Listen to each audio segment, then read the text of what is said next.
Now that our butter and sugar have been incorporated, it's time to add the rest of the wet ingredients.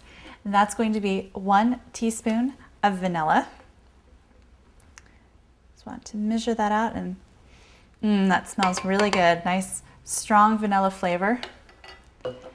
And then 1/2 teaspoon of almond extract. And this isn't going to be very, very strong in the cookie. It's just going to add a little bit more flavor so that it's not just plain vanilla. And then 1 egg. And you want to use a large egg.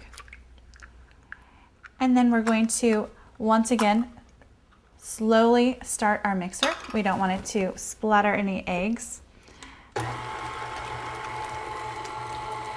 We just want to have it nice and slow until the egg yolk is broken up before we move on up to a faster speed.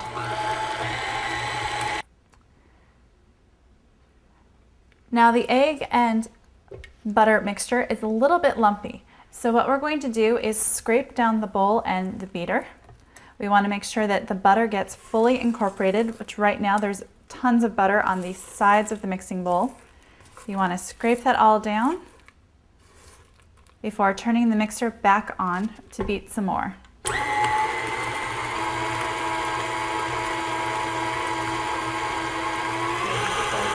So now you can see that the egg and the extracts have been fully incorporated into our sugar butter mix, and it's time for the next step.